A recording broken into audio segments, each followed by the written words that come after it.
They've been called the Thunder from Down Under. AC/DC's electrifying brand of hard rock is as much a trademark as their guitar player's schoolboy uniform.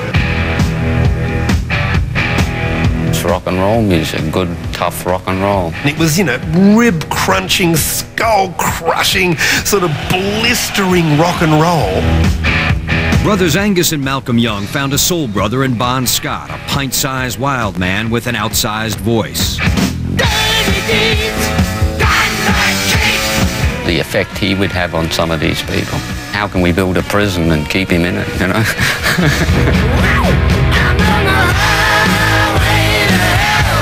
With Bon up front, AC/DC rode to rock stardom on a high-voltage highway to hell. We drank like it was no tomorrow. We woke up and drank again. I can't help thinking that maybe Bon had an inkling that he might have been going a little bit too close to the edge.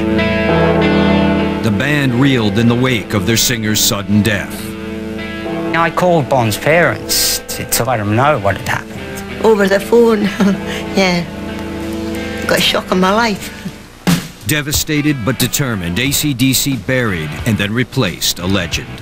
I was never brought in to replace Bon. I was brought in because Bon was there no more, except in spirit. AC/DC's musical tribute to their fallen frontman became one of the best-selling albums of all time. But the loss of Bon Scott would not be the band's only dance with death, as they found themselves linked to a serial killer.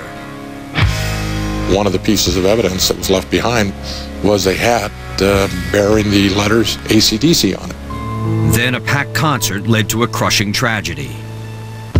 And Malcolm was following in Bon's fatal footsteps. Another empty bottle.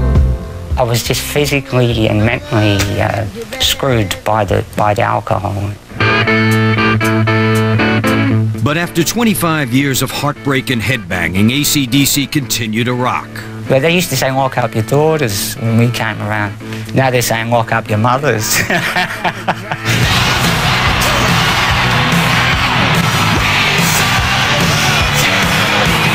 Now, the death-haunted destiny of hard rock's most enduring band of survivors. AC/DC, behind the music.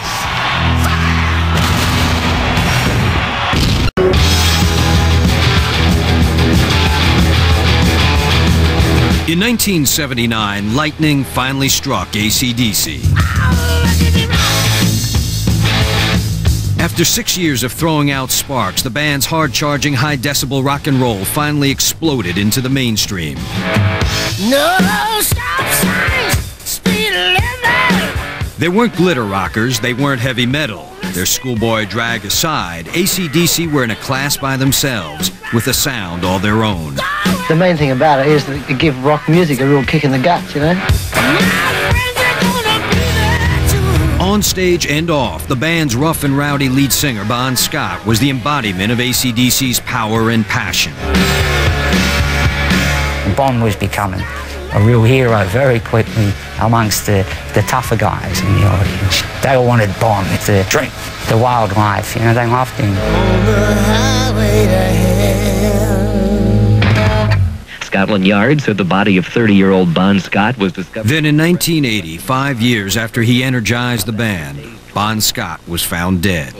A post-mortem will be carried out later today to establish the cause. Bon Scott died drinking. His death nearly killed the band. I don't think we'll ever get over that one, you know. It's so hard to believe that the next day they're not there. He'd been part of our lives for a long time, you know. I was a bit numb, you know. I was really a bit numb, really. Bon was Bon. He was always the same and never expecting anything to happen to him. It was quite a shock. We wanted to continue the band, but we just didn't have the will to at the time. For AC/DC, the death of Bon Scott was more than the loss of a bandmate. It was a death in the family. And from the beginning, AC/DC was all about family. In 1963, Malcolm and Angus Young's unemployed father moved his family from their native Scotland to Australia.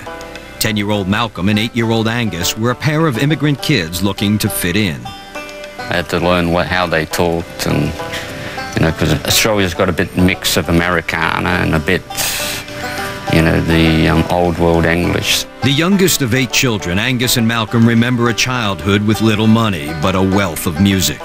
It was just like learning to read to us. It was all part of, you know, it was the norm. You know, we thought everyone lived like that.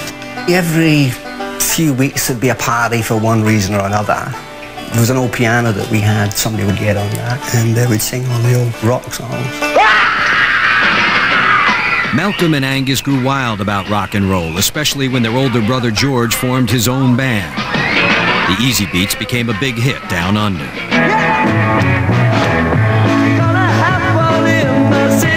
In the spring of '67, the Easy Beats scored a hit in America when Friday on My Mind went to number 16 on the U.S. singles charts. Angus and Malcolm were inspired by their big brother's rise to stardom. Our family had just arrived in Australia, penniless. And 6 months later, you got TV cameras outside the doors, you got a famous brother and a famous band. Eager to follow in their brother's footsteps, Malcolm and Angus quit school and joined separate bands. But in 1973, 20-year-old Malcolm suggested to 18-year-old Angus that they join forces. No, I thought, well, why not? It's better than work, you know. We told our parents we were both in the same band. They said, oh, I'll give you a week to survive, because we fought all the time. But when big brother George came home from a concert tour, he was impressed by what he heard. All of a sudden the kid brothers were still the kid brothers, but my God, they knew how to play. Angus and Malcolm's band needed a name to match their high-powered sound. Their sister Margaret's sewing machine triggered a flash of inspiration. Well, there was a sewing machine that had AC/DC on the back of it, and we would toss around names for weeks. And she just said it one night, and everyone went, "That's good." To the brothers, AC/DC implied power and energy, but a local cab driver let them know that AC/DC had an alternate meaning. Hey, you know what that means, don't you? You guys aren't all gay. I said, what? You looking for trouble, pal, you know? He said, no, seriously. Bisexual, it's AC/DC. I go, oh, we better change the name. The name stuck, as did another gimmick courtesy of Sister Margaret's sewing machine. She said to Angus, you know, Angus, you're still more like a schoolboy, Angus, you know, you don't wear a schoolboy uniform. I think she said it jokingly, but the next thing, she was stitching our school suits for him. It's a fun thing, you know. I said, oh, you can go as a schoolboy, then you can graduate and come back out in the jeans. George, my other brother, he used to try and butter me up. He says, you'll be rich very quick. And of course, you know, at first I believed him, so I thought I'd better earn my keep, you know. In 1974, brother George and fellow Easy Beats band member Harry Vanda were producing records for a small Australian label. They decided to record AC/DC.